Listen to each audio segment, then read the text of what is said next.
एक ईसाई राहिब, एक तिजारती काफिला और एक 12 साला बच्चा।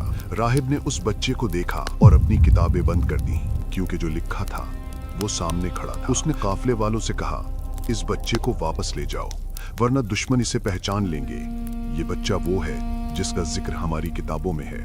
ये बच्चा कोई और नहीं, मोहम्मद सल्लल्लाहु अलैहि वसल्लम थे। अब सोचें, एक ईसाई राहिब जिसने सारी जिंदगी गिरजे में गुजारी, जिसने कभी कोई काफिला नहीं रोका, जिसने कभी किसी मुसाफिर को दावत नहीं दी, उसने उस दिन अपनी पूरी जिंदगी की रविश बदल दी। क्यों? आखिर उसने देखा क्या? आखिर उसकी किताबों में लिखा क्या था? और वो निशानियां क्या थीं जो उसने इस 12 साला बच्चे में पहचानी? आज मैं आपको पूरी तफसील बताऊंगा। बात है आज से तकरीबन 1500 साल पहले की। हुजूर नबी करीम सल्लल्लाहु अलैहि वसल्लम की उम्र 12 साल थी। कुछ रिवायात में 9 साल भी आती है, लेकिन मशहूर रिवायत 12 साल की है। आप सल्लल्लाहु अलैहि वसल्लम के चचा हजरत अबू तालिब शाम की तरफ तिजारती सफर पर जा रहे थे। जब रवानगी का वक्त आया तो नबी करीम सल्लल्लाहु अलैहि वसल्लम ने चचा का दामन पकड़ लिया। बचपन की वो मासूम मोहब्बत जो कह रही थी, मुझे भी साथ ले जाओ। हजरत अबू तालिब का दिल पसीज गया और उन्होंने आप सल्लल्लाहु अलैहि वसल्लम को साथ ले लिया।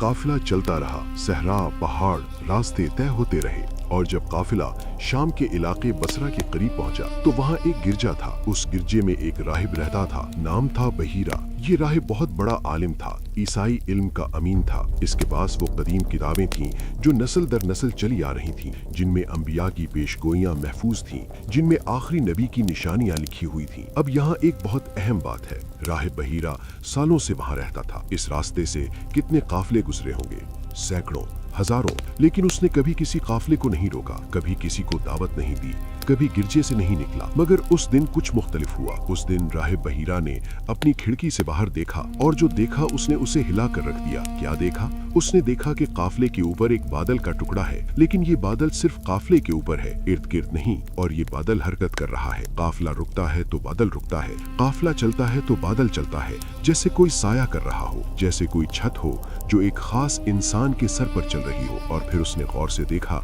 तो पाया कि ये बादल एक बच्चे के सर पर है, एक 12 साला बच्चे के सर पर। राहिब बहीरा का दिल धड़क उठा। उसने अपनी किताबें खोली, उन पेशगोइयों को पढ़ा जो सदियों से लिखी हुई थी, और जो निशानियां लिखी थीं उन्हें इस बादल के नीचे खड़े बच्चे से मिलाया।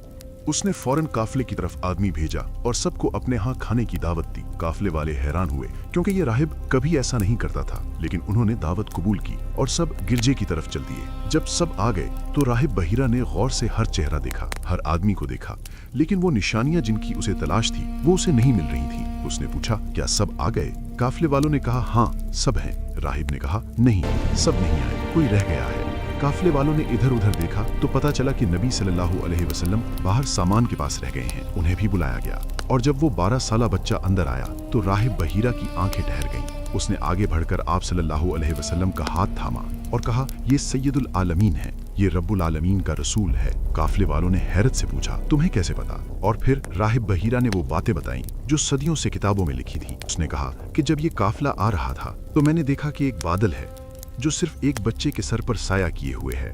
ये निशानी किताबों में लिखी थी। फिर उसने आप सल्लल्लाहु अलैहि वसल्लम के जिस्म मुबारक को देखा और मोहरे नबूवत को पहचाना। मोहरे नबूवत यानी वो निशान जो आप सल्लल्लाहु अलैहि वसल्लम के दोनों कंधों के दरमियान था, जो उभरा हुआ था, जिसका जिक्र पुरानी किताबों में मौजूद था कि आखिरी नबी के जिस्म पर ये मोहर होगी। उसने इसे देखा और पहचाना। फिर उसने आप सल्लल्लाहु अलैहि वसल्लम से खुद भी कुछ सवालात किए। आप सल्लल्लाहु अलैहि वसल्लम के जवाबात सुने, और हर जवाब के साथ उसका यकीन मजबूत होता गया। इसके बाद राहिब बहीरा ने हजरत अबू तालिब को अलग बुलाया और एक ऐसी बात कही जो एक ईसाई राहिब की जुबान से सुनकर कोई सोच भी नहीं सकता था। उसने कहा, इस बच्चे को वापस ले जाओ और यहूदियों से बचा कर रखो। अल्लाह की कसम, अगर उन्होंने इसे देख लिया और जो मैं जानता हूँ वो पहचान लिया तो ये लोग इसे नुकसान पहुँचाने की कोशिश करेंगे। इस बच्चे का मुस्तकबिल बहुत बड़ा है। जरा सोचें, एक ईसाई राहिब जिसका कोई मफाद नहीं था, जिसे कोई फायदा नहीं पहुंचना था, जो अपनी पूरी जिंदगी एक अलग मजहब पर गुजार चुका था, उसने एक 12 साला यतीम बच्चे को देखकर कहा कि ये आखिरी नबी है। ये बात खुद ब खुद नहीं निकली, ये इल्म था, ये तहकीक थी, ये वो पेशगोइयां थीं जो हजरत ईसा अलैहिस्सलाम ने, हजरत मूसा अलैहिस्सलाम ने और दूसरे अंबिया ने की थीं कि एक नबी आएगा, अरब से आएगा, उसकी ये निशानियां होंगी। और बाइबल में आज भी इस नबी का जिक्र मौजूद है। इंजील यूहन्ना में पैराक्लीट का जिक्र है, जिसे बहुत से उलमा अहमद यानी मोहम्मद सल्लल्लाहु अलैहि वसल्लम के हम मानी मानते हैं। इस्तिस्ना में हजरत मूसा अलैहिस्सलाम की वो पेशगोई है जिसमें कहा गया कि अल्लाह फारान के पहाड़ों से एक नबी भेजेगा, और फारान मक्का के पहाड़ों का नाम है। ये सब इत्तेफाक नहीं है, ये अल्लाह की मंसूबाबंदी है जो सदियों पहले से चल रही थी। हजरत अबू तालिब ने राहिब बहीरा की बात सुनी और फौरन फैसला किया कि वो तिजारती सफर अधूरा छोड़कर वापस जाएंगे। उन्होंने आप सल्लल्लाहु अलैहि वसल्लम को अपने साथ वापस मक्का ले गए और इस सफर को वहीं खत्म कर दिया। अब इस पूरे वाक़े में एक बात गौर करने की है, राहिब बहीरा ने ईमान कबूल क्यों नहीं किया? उसने सच जानते हुए भी इस्लाम क्यों नहीं लिया? उलमा ने इस पर लिखा है कि उस वक्त नबूवत का ऐलान हुआ ही नहीं था। आपकी उम्र 12 साल थी, नबूवत 40 साल में आई। बहीरा ने पेशगोई पहचानी, निशानियां पहचानी, मगर दावत अभी शुरू नहीं हुई थी। कुछ रिवायात में ये भी आता है कि बाद में जब इस्लाम का ऐलान हुआ तो कुछ लोगों ने बहीरा को ढूंढने की कोशिश की, मगर वो मिल नहीं सका। अल्लाह ही बेहतर जानता है कि उसका अंजाम क्या हुआ।